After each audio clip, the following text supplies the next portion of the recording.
Sekali lagi saya mau menyapa Shalom kepada Bapak Ibu sekalian yang sudah bergabung dalam acara Sabda Live hari ini. Ya puji Tuhan karena kita masih diberikan kekuatan ya sama Tuhan, diberikan kesehatan meskipun hari ini mungkin kurang baik tetapi kita tetap percaya bahwa Tuhan baik adanya bagi kita semua. Ya seperti yang sudah disampaikan Kak Odi tadi, sekali lagi saya perkenalkan bahwa saya Roma dari Yayasan Lembaga Sabda dan saat ini saya ada di tim Digital Learning Lembaga Sabda. Nah, Bapak Ibu Saudara, saya juga mengucapkan selamat memasuki masa-masa Advent dan minggu ini kita masih masuk dalam masa Advent dan selamat mempersiapkan juga terkait Natal yang mungkin di gereja Bapak Ibu Saudara sedang dalam persiapan. Kiranya dalam tahun ini meskipun berbeda dengan tahun-tahun kemarin gitu ya, tetapi sukacita dari hati kita tetap bisa kita rasakan senantiasa. Nah, langsung saja Bapak Ibu sekalian bahwa saat ini saya akan membahas satu topik yang menarik menurut saya yaitu mengenai musik. Natal adalah musik di hati kita. Nah, teman kami sudah akan sharingkan ya. Apakah sudah kelihatan ya? Saya pikir sudah kelihatan di layar Bapak Ibu Saudara. Nah, hari ini saya akan sharing dan berbagi hal tentang apa yang saya tahu mengenai Natal adalah musik di hati kita. Jadi bukan maksud untuk menggurui, tetapi kita akan belajar bersama-sama Bapak Ibu sekalian. Nah, judul yang menurut saya cukup menarik ini adalah Natal adalah musik di hati kita. Mengapa demikian? Bapak Ibu sekalian, tidak dapat kita pungkiri bahwa salah satu hal yang tidak pernah terlewatkan ketika menjelang Natal adalah lagu-lagu Natal. Ya, mungkin di gereja Bapak Ibu sedang persiapan kor, sedang persiapan pujian, sedang mempersiapkan sebuah lagu untuk Natal. Lagu-lagu Natal ini akan menjadi sebuah hal yang terus dilakukan gitu setiap Natal selama bulan Desember. Nah, biasanya lagu-lagu Natal juga tidak hanya diputar di rumah gitu. Kadangkala bisa diputarkan di mall, di pusat perbelanjaan, di pasar atau di toko buku. Kadangkala bisa dipasang lagu-lagu Natal disebut bukan hanya pernak-perniknya ya, kadang lagu Natal juga dipasang. Bahkan saya punya teman waktu kuliah dari Sumba, dia pernah cerita ke saya kalau musim Natal itu sangat meriah di sana kayak gitu. Sound-sound yang besar itu mereka keluarkan dari rumah mereka untuk lagu-lagu Natal itu bisa diputarkan setiap hari di luar rumah dan masing-masing rumah itu memiliki soundnya gitu. Jadi sangat meriah banget lagu-lagu Natal setiap hari diputarkan. Menurut saya itu juga hal yang bagus untuk terus mengingatkan kita bahwa Natal adalah sesuatu yang meriah karena ada musik dalam hati kita dan juga lagu yang membuat kita terus untuk memuji Tuhan. Nah, sebelum saya lanjutkan, mungkin saya mau kembali tanya Kak Odi dulu ya. Kak Odi, apakah ada? Ya, Nah, Kak gimana? Odi, kira-kira apakah ada lagu Natal yang disukai kayak gitu? Lagu Natal favoritnya Kak Odi? Kalau saya sih suka ini ya apa? Malam Kudus, bukan yang Oh Mm-mm. Holy Night, tapi yang Malam Kudus itu sih. Oh iya, Ya. ya saya juga suka karena mungkin setiap Natal juga itu dinyanyikan kayak gitu. Ya, thank you Kak Odi. Nah, saya akan lanjutkan kembali. Bapak Ibu saudara sekalian, dalam memasuki bulan Natal ini dengan lagu-lagu Natal, ada makna khusus sebenarnya yang harus kita sadari tentang pujian Natal ini. Dan tadi seperti sharingnya Kak Odi, dia menyukai lagu Malam Kudus gitu. Itu mungkin jadi satu kesukaan besar ketika merayakan Natal dan bisa memaknai lagu tersebut. Nah, apakah pujian atau irama Natal atau ton Natal itu hanya berguna sebatas untuk kepuasan telinga kita saja? Apakah hanya sebatas itu saja? Menurut saya bukan. Kita tahu bahwa Natal bukan hanya berbicara mengenai pujian yang penuh dengan band, pujian yang penuh dengan orkestra mungkin, ataupun musik lainnya yang bisa dipakai untuk menambah nilai dari lagu tersebut. Jauh dari itu semua, pujian Natal sesungguhnya adalah pujian yang penuh dengan respons. Ada reaksi dari pujian yang tersebut yang lahir dari hati kita. Mengapa penuh dengan respons? Nah, lanjut, kita mau lihat dalam satu Alkitab. Secara latar belakang kita melihat bahwa Natal adalah kelahiran Kristus yang ajaib, karena Roh Kudus berkarya secara nyata dalam kelahiran Kristus. Nanti Bapak Ibu bisa lihat dalam Matius 1 ayat 21. Nanti bisa dibaca di rumah. Nah, bagian ini berbicara tentang malaikat yang menghampiri Yusuf. Dan saat itu dikabarkan ada sebuah kabar baik mengenai kelahiran Yesus yang akan lahir dari kandungan Maria. Tetapi anak itu bukan hasil hubungan suami istri, tetapi hasil dari Roh Kudus. Mengapa dikatakan ajaib? Karena seperti itu. Nah, sesudah itu Yesus yang sebelumnya sudah dikabarkan oleh malaikat, kelahirannya disaksikan oleh para gembala. Nanti Bapak Ibu juga bisa lihat Lukas pasal yang kedua. Dan semua itu penuh dengan pujian karena dikumandangkan oleh para malaikat. Nah, dari situ kita melihat bahwa semua memberikan reaksi atau respon. Bahkan surga bergema seperti video yang Bapak Ibu lihat tadi. Surga bergema, surga berkumandang karena Kristus telah lahir. Anak Allah yang dinubuatkan itu telah lahir untuk menyelamatkan manusia. Dan melalui pujian yang berkumandang dari para malaikat itu, gembala menjadi penonton dari simfoni para malaikat. Dan apa respon daripada gembala melalui pujian para malaikat? Ada reaksi yang luar biasa Bapak Ibu. Pujian itulah yang menggerakkan para gembala datang kepada Kristus. Bagaimana bisa melalui sebuah pujian mereka tergerak untuk datang kepada Kristus? Sebenarnya apa yang terjadi? Mengapa pujian itu dapat menggerakkan hati gembala untuk datang kepada Kristus dan melihat Kristus yang lahir itu? Nah, sebelumnya kita akan melihat terlebih dahulu arti kata pujian ya, landasan teorinya. Nah, di sini saya membahas tentang dua hal saja. Sebenarnya ada beberapa yang saya cari kayak gitu, tetapi secara umum hanya dua saja yang akan kita pelajari hari ini. Nah, arti kata pujian adalah dari bahasa Ibrani itu adalah halal, yang artinya memuji, menghormati, atau menghargai, atau memuliakan. Bahkan pada saat itu orang Israel memiliki doa pujian ini, namanya doa Halel. Nah, dalam Mazmur banyak disebutkan kata haleluya, yang berarti pujilah Tuhan. Kita juga sering ya menyebutkan kata haleluya itu. Nah, jika kita menyelidiki lebih jauh Bapak Ibu, maka sebenarnya makna dari haleluya ini Bu memiliki arti melihat ke arah Tuhan. Jadi bisa berarti semua pujian kita menengadah ke atas, yaitu kepada Tuhan. Di dalamnya ada mungkin perayaan bersyukur, pemunjaan, atau penyanjungan kepada Tuhan. Dan ini kata yang pertama. Nah, ada juga kata yang lain yang juga ditulis dalam Alkitab, yaitu kata yadah, yang artinya juga memuji, bersyukur, atau mengaku, ada sebuah pengakuan dari diri. Biasanya diartikan menyanyikan nyanyian yang disertai dengan musik. Ya, kalau kadangkala ya kalau kita menyanyi, bahkan Daud pun dalam Mazmurnya menggunakan alat-alat musik untuk bisa memuji Tuhan dengan nyanyiannya kayak gitu. Jadi bagian ini berarti bahwa ada sebuah pengakuan yang besar dan dengan sadar kepada Tuhan melalui ucapan syukur kita. Memberikan ucapan syukur dengan tangan yang terulur kepada Tuhan. Kalau tadi menengada ini juga hampir sama, yaitu terulur kepada Tuhan. Kadangkala pujian itu adalah bisa melalui sikap kita, mungkin bisa melalui gerakan dari tubuh kita sebagai ekspresi kita dalam memuji Tuhan, bisa dengan mengangkat tangan, dengan sujud, dengan menyembah, dan lain sebagainya. Nah, semua bagian ini berarti menyampaikan sebuah ucapan syukur dan hormat bagi Dia, karena hanya Dia yang layak dipuji. Siapa itu? Tuhan. Nah, bagian ini juga menunjukkan bahwa ada pribadi yang dipuji dari pihak pemuji. Jadi kita sebagai pihak pemuji dan ada pribadi yang dipuji. Itu adalah Tuhan sendiri. Dan inilah seharusnya reaksi kita semua sebagai orang-orang yang disebut sebagai pemuji. Nah, lanjut mungkin. Jadi dari sini pujian dalam Alkitab adalah penyembahan kasih kepada Allah sebagai jawaban atau reaksi terhadap kasih-Nya yang telah diberikan kepada kita semua manusia. Bahkan karena sifatnya yang adalah kasih, ya dari kita tahu kitab suci atau Alkitab yang kita percaya juga semua memuat tentang kasih, membuat seharusnya kita memberikan penyembahan itu sepenuhnya kepada Allah. Nah, maka dari itulah sebabnya bahwa kita melihat Alkitab itu sangat dipenuhi dengan luapan pujian.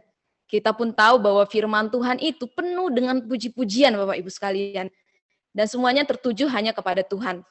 Jadi dari sini kita menyimpulkan bahwa pujian adalah respon yang orang percaya terhadap Allah dan karyanya. Dan pujian itu sangat integral, sangat meliputi seluruh bagian dari Natal. Makanya judul hari ini adalah Natal adalah musik di dalam hati kita. Nah, setelah kita tahu dari arti pujian itu, kita akan melihat alasan-alasan mengapa kita harus memuji Tuhan. Di sini saya menuliskan ada 4 alasan kita memuji Tuhan, tapi sebenarnya kalau Bapak Ibu kaji lebih dalam ada begitu banyak alasan juga yang masih bisa didapatkan kayak gitu. Tetapi saya garis bawahi hanya 4 saja. Yang pertama yaitu karena kemuliaannya.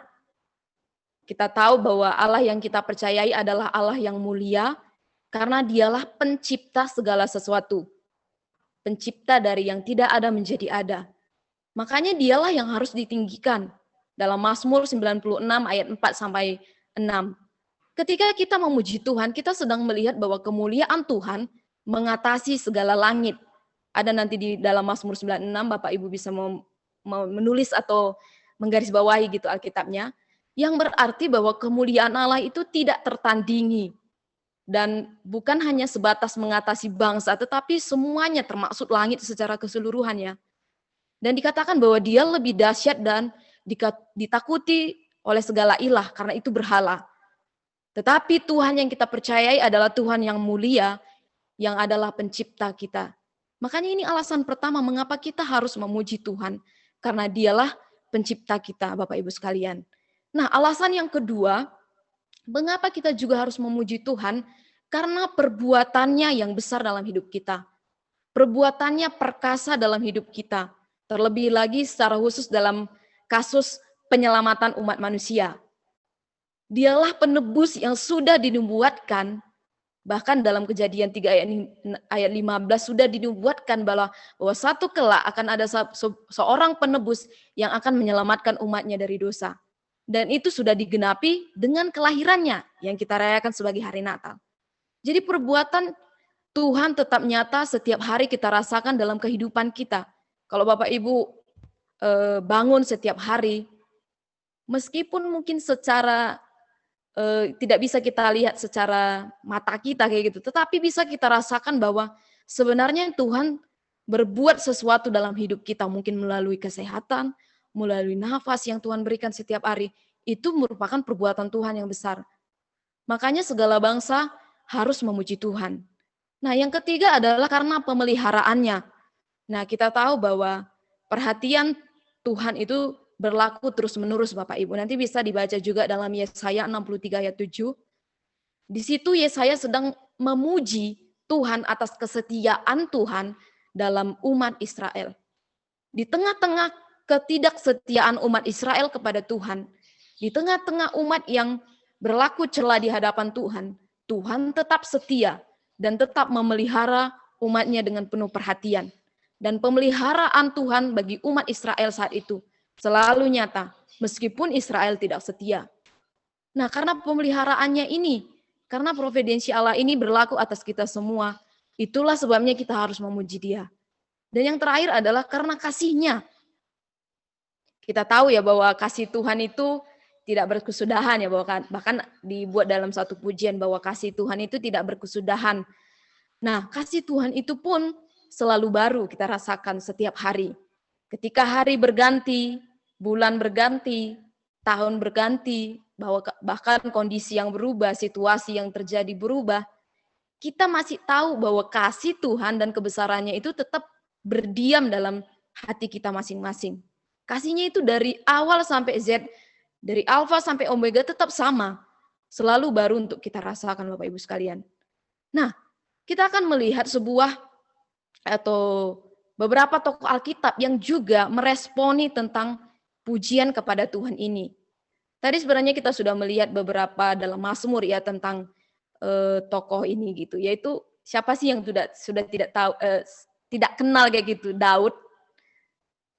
Ini tokoh yang sangat familiar di Perjanjian Lama ya. Daud dalam Mazmurnya sangat bersyukur kepada Tuhan. Nah, saya cantumkan di situ satu ayat dari Mazmur 9 ayat 2 sampai 3. Saya bacakan, dikatakan, "Aku mau bersyukur kepada Tuhan dengan segenap hatiku. Aku mau menceritakan segala perbuatanmu yang ajaib. Aku mau bersukacita dan bersukaria karena Engkau. Bermazmur bagimu yang maha tinggi." Nah, next. Kita tahu Bapak Ibu Saudara bahwa Daud adalah orang yang sangat sadar bahwa Allah adalah Allah yang maha kuasa. Dan dia sadar bahwa karena Allah adalah Maha Kuasa, maka hanya Allah lah yang sanggup untuk ditinggikan, yang layak untuk dipuji. Makanya spesifik banget ya satu kitab dituliskan oleh Daud kayak gitu. Meskipun ada beberapa penulis yang lain di situ, tetapi Daud menuliskan mazmurnya, nyanyiannya kepada Allah. Bagi Daud itulah ciri kehidupan orang yang percaya kepada Allah. Dia memuji Tuhan bahkan juga dengan alat-alat musik yang kadangkala dia lakukan kayak gitu. Nah, dalam gambar mungkin Bapak Ibu bisa melihat ada kecapi di situ ketika Daud sedang merenungkan perbuatan-perbuatan Tuhan yang besar. Nah, jadi Daud menyadari bahwa siapa sih pihak yang patut dipuji? Dan dari semua itu, dia menyimpulkan bahwa Allah lah yang seharusnya dipuji kayak gitu. Nah, itulah respon Daud. Bagaimana dengan respon malaikat? Nah, tadi di awal saya sudah menjelaskan sedikit kayak gitu, tetapi kita akan melihat lebih dalam lagi tentang malaikat. Nah, mungkin ayat ini sering menjadi tema dalam Natal ya. Tetapi mungkin hanya berlalu begitu saja, makanya kita akan lihat kembali. Nah, di dalam Lukas pasal 2 ayat 13 sampai 14, Bapak Ibu bisa membacakan juga mungkin. Saya akan bacakan, dikatakan, tiba-tiba tampaklah bersama-sama malaikat itu sekumpulan besar tentara surgawi yang memuji Allah dan berkata, kemuliaan bagi Allah di tempat yang maha tinggi dan damai sejahtera di bumi di antara orang-orang yang berkenan kepadanya. Nah, di dalam video tadi bisa digambarkan kira-kira ya Bapak Ibu ketika para gembala sedang sibuk menyiapkan mungkin makanan untuk para domba-dombanya. Saat itu datanglah sekumpulan dan banyak sekali malaikat dan menyampaikan satu pesan kepada para gembala. Nasihat atau pujian malaikat ini sedang menyatakan bahwa Allah di tempat yang maha tinggi adalah pemilik segala puji-pujian dan segala hormat. Tidak ada yang lebih agung dari Allah. Semua pernyataan kekaguman, pernyataan sembah, pernyataan sujud, pujian itu seluruh makhluk yang harus dinyatakan memuji kepada Dia saja. Karena Dialah Raja yang tadinya dinubuatkan itu akhirnya lahir dalam bentuk manusia. Allah surga bergetar karena Kristus yang dinubuatkan itu telah lahir dan menjadi sebuah pujian sukacita yang dalam hati para gembala gitu. Nah, kita melihat ada dua hal sebenarnya yang terkandung dalam pujian para malaikat itu. Saya menuliskan ada dua hal di situ. Yang pertama yaitu dari kata kemuliaan Allah nyata. Kemuliaan Allah di tempat yang maha tinggi, dikatakan oleh pujian malaikat itu ya. Nah, kemuliaan Allah ini berarti kuasa dan kasih Allah. Dengan kedatangan Kristus, maka dimulailah suatu zaman yang baru di mana tanda, kuasa dan kasih Allah ditampakkan dalam seluruh kehidupan dunia. Dan dari pujian ini terlihat bahwa hati gembala yang mungkin tadinya dipenuhi dengan rasa takut, dipenuhi dengan rasa gentar, menjadi dipenuhi dengan sebuah rasa sukacita yang ingin memuliakan Allah. Dan hati mereka pun mungkin bisa menjadi baru karena mereka boleh merasakan sukacita melalui pujian yang telah dikumandangkan oleh para malaikat mengenai kemuliaan Allah dalam Yesus Kristus itu. Nah, yang kedua adalah damai sejahtera. Dan damai sejahtera ada di bumi, dikatakan pujian malaikat itu. Nah, damai sejahtera di sini Bapak Ibu tidak sama dengan damai yang ada di dunia ini, berbeda sekali. Damai sejahtera ini bersifat dalam, yang membuat manusia harusnya kembali kepada Allah yang maha tinggi. Damai sejahtera mungkin dalam bahasa aslinya artinya shalom atau erene. Ini sungguh membuat sebuah yang tadinya hubungan manusia dengan Allah itu terputus, akhirnya kembali dipulihkan melalui dosa, melalui kedatangan Kristus ke dunia. Sehingga yang tadinya hubungan terputus itu kembali bisa berhubungan kembali dengan Allah. Karena damai itu telah turun ke dalam dunia. Dan secara khusus, damai itu telah diam juga di bumi. Seperti pujian dikatakan telah diam di bumi dan berada di antara kita semua, di antara manusia. Kita juga melihat bahwa malaikat bukan menjadi subjek yang bertindak bagi diri mereka sendiri. Sedangkan pujian yang sedang dikumandangkan oleh malaikat itu adalah saat untuk kembali kepada Tuhan Yesus sendiri. fokusnya adalah Yesus Kristus sendiri yang lahir di palungan itu. Inilah yang dirasakan oleh para kaum gembala. Mereka tergerak melalui pujian itu untuk lari secepatnya kepada Kristus dan melihat apa yang terjadi.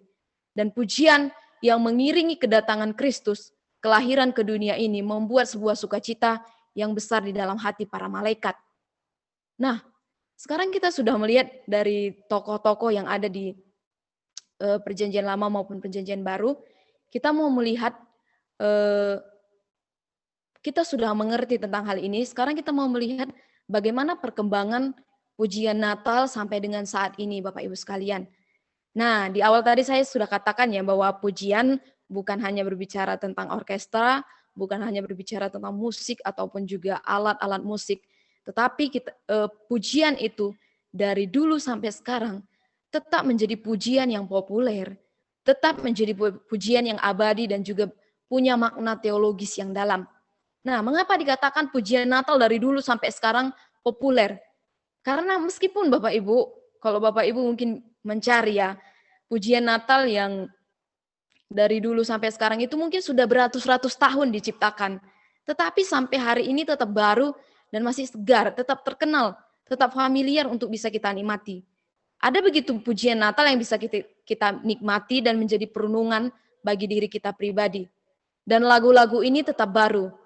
Dan selalu bisa kita selami untuk kita fokus merenungkan kepada Tuhan kayak gitu. Contoh yang dijelaskan tadi Kak Odi ya, ada dikatakan lagu yang dia suka itu adalah Malam Kudus. Nah, Malam Kudus ini juga sudah diciptakan sekitar beratus-ratus tahun Bapak Ibu. Pertama kali sebenarnya digunakan oleh seorang tokoh Alkitab kayak gitu, tokoh yang disebut juga teolog oleh Joseph M. Moore. Dia ini seorang teolog dan juga seorang pendeta. Dia menciptakan lagu Malam Kudus ini pada tahun 1818.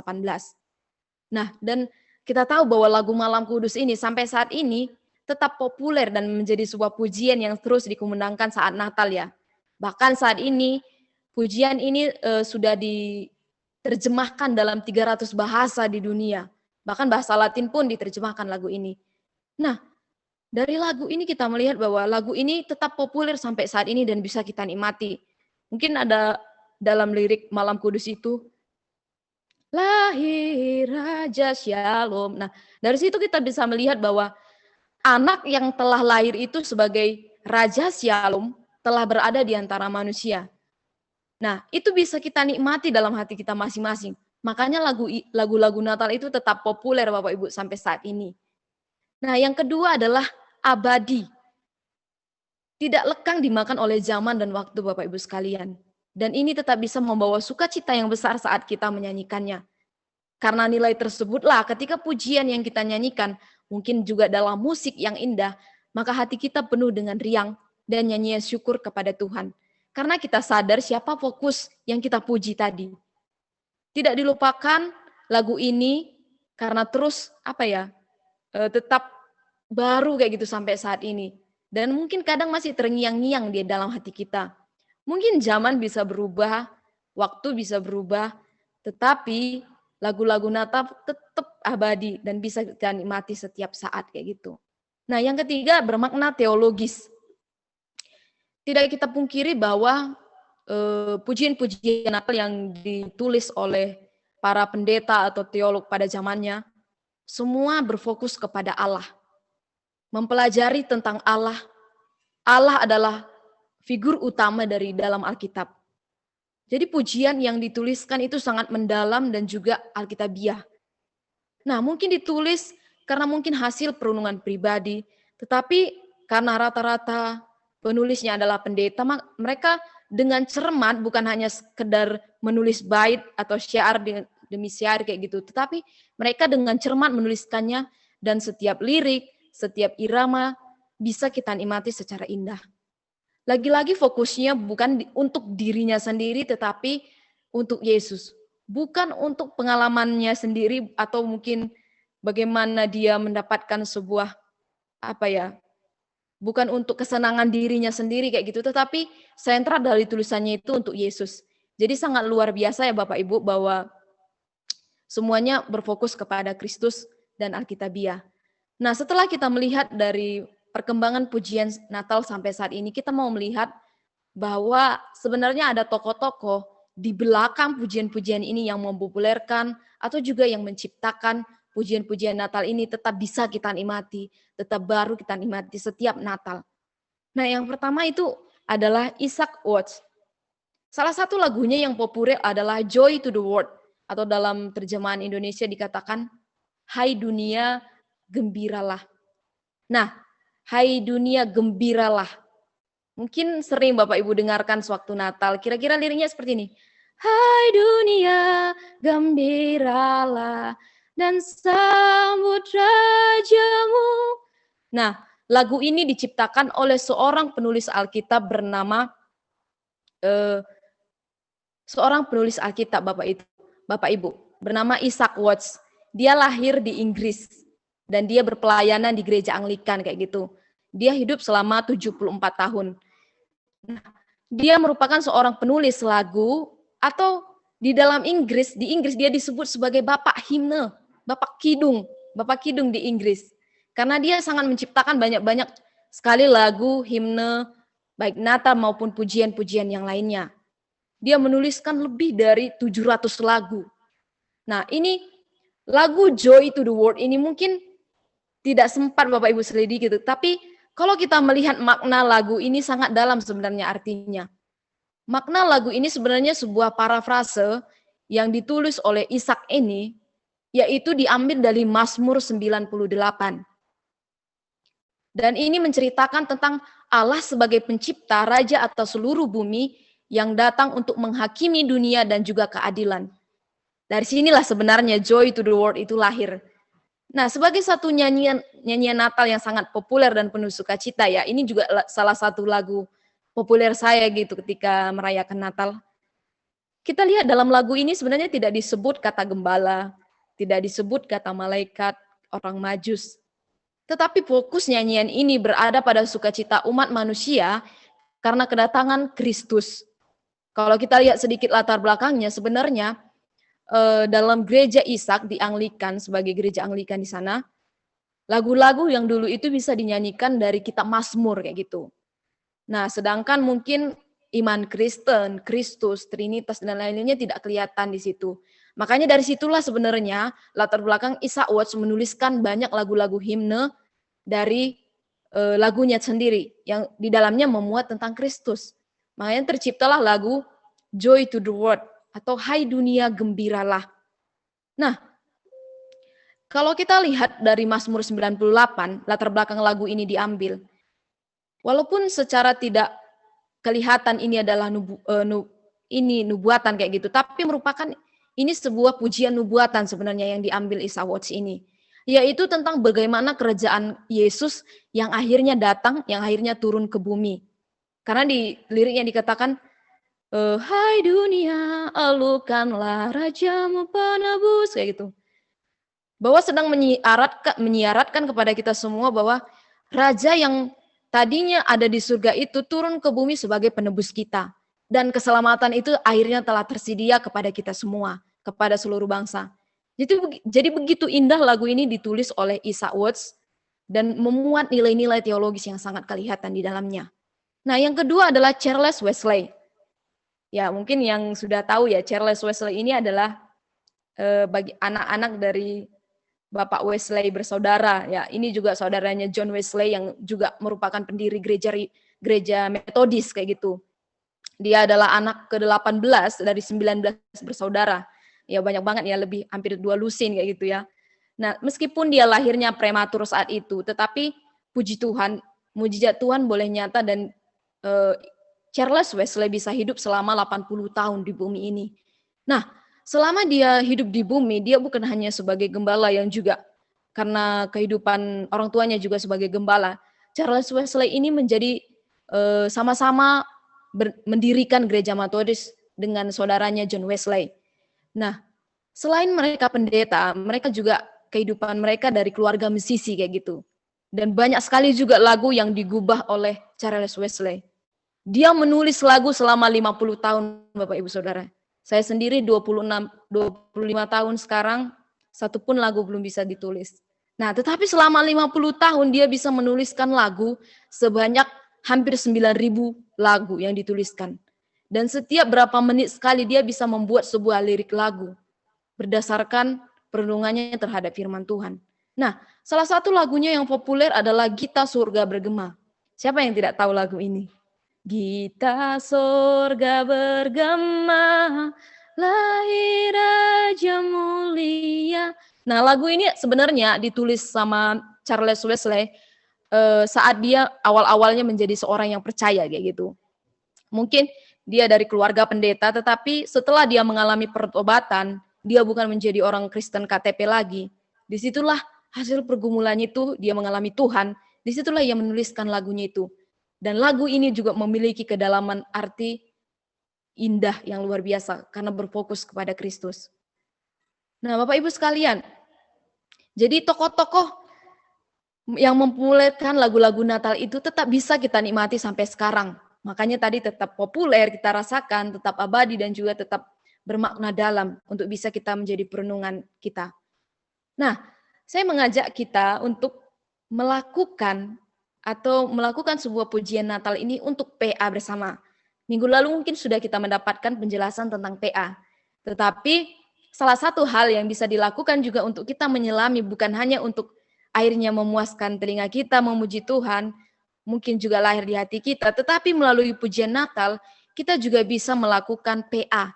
Kita bisa melakukan pendalaman Alkitab, Bapak Ibu. Sabda sendiri getol ya dengan PA-nya. Dan kami sering melakukan berbagai metode, berbagai cara untuk melakukan cara-cara PA. Dan salah satunya yang kami lakukan dulu pernah, yaitu melalui pujian.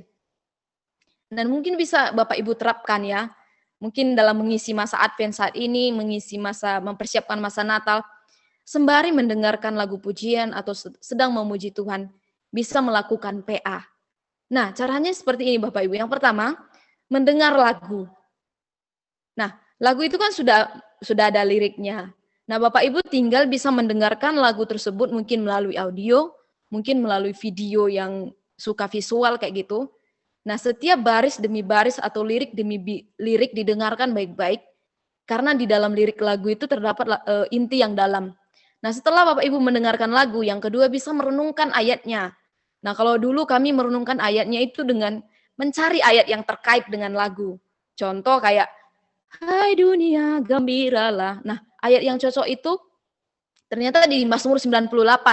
Nah, dari Mazmur 98 itu, sudah dapat ayatnya, dan dari ayat tersebut, apa yang kita dalami, apa yang kita simak, dan apa yang menjadi kita aplikasikan. Kita renungkan ayat dan pujian tersebut. Nah, dari hasil pembelajaran itu, bisa kita bagikan ke orang lain. Selain PA pribadi, secara pribadi, Bapak Ibu juga bisa melakukan PA secara kelompok. Dengan cara mungkin mendiskusikan lirik-lirik lagunya, atau ayat-ayat yang terkait di dalam firman Tuhan, lalu sharingkan kepada kelompok Anda. Ini yang aku dapat dari lagu ini, kayak gitu. Dan dari sharing itu, Bapak Ibu bisa mendapatkan sebuah aplikasi praktis yang dapat diterapkan dalam kehidupan kita hari lepas hari. Nah, sebagai contoh Bapak Ibu sekalian, Bapak Ibu bisa melakukan pujian Natal dengan paket karaoke Natal di paket Natal online 2020. Nah, awal kali seri Natal ini diadakan, rekan kami sudah menyampaikan tentang paket Natal online 2020. Nah, Bapak Ibu kembali bisa melihat mungkin Bapak Ibu yang megang HP hari ini bisa buka HP-nya ya. Bisa masuk ke situs kami paket.desnatal.sabda.org. Nanti di bagian menu pilih paket itu ada namanya paket karaoke Natal. Nah, di situ Bapak Ibu bisa melakukan PA melalui pujian yang sudah kami sediakan kayak gitu. Nah, setelah Bapak Ibu bisa memilih paket itu, akan mendapatkan banyak sekali pujian, dan itu setiap hari Bapak Ibu sekalian. Dari hari pertama Advent sampai Natal, setiap hari sudah ada pujian-pujian yang kita berikan di situ untuk Bapak Ibu bisa melakukan PA pribadi. Dan di dalam PA tersebut sudah lengkap dengan video, lengkap dengan audio, lengkap juga dengan ayat-ayat Alkitab, yang di situ juga ada audionya. Kalau Bapak Ibu melihat Alkitabnya atau melihat aplikasi ada namanya Alkitab Karaoke yang dibuat oleh Yayasan Lembaga Sabda, Bapak Ibu juga bisa mendengarkan audio ayatnya seperti itu.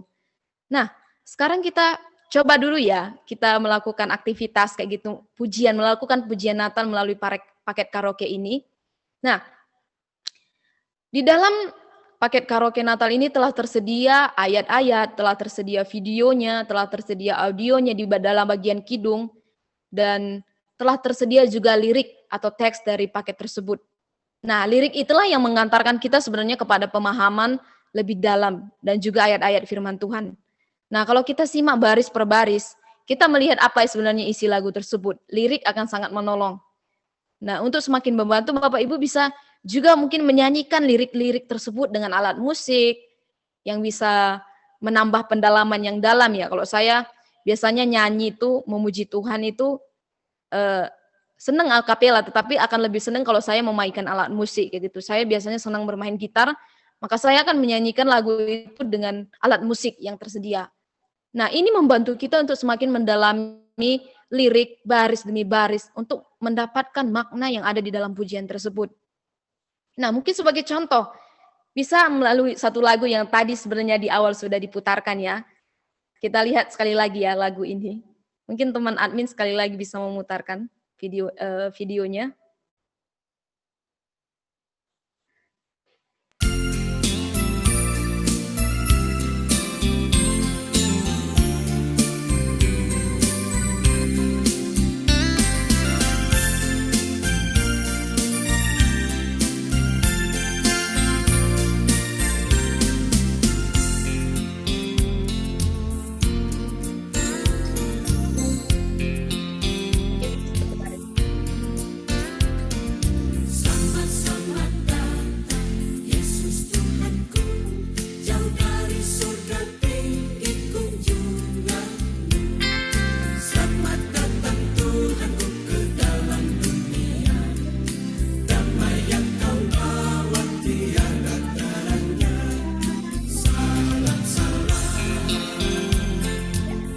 Sudah? Oke. Nah, itu penggalan dari lagu Selamat Selamat Datang kayak gitu. Nah, kita bisa melakukan PA melalui lagu tersebut. Sebagai contoh, setelah kita melihat lagu tersebut, Selamat Selamat Natal, dan sudah kita lihat liriknya, dan ayatnya juga tersedia. Kalau di dalam paket karaoke itu disebut di situ Lukas 2 ayat 21 sampai 40. Nah, setelah itu kita renungkan lagu tersebut. Selamat, selamat datang Yesus Tuhanku.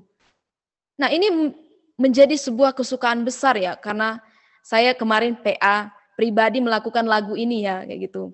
Nah, bagi saya ini menjadi sebuah kesukaan besar yang saya alami karena Kristus itu telah akhirnya datang kayak gitu.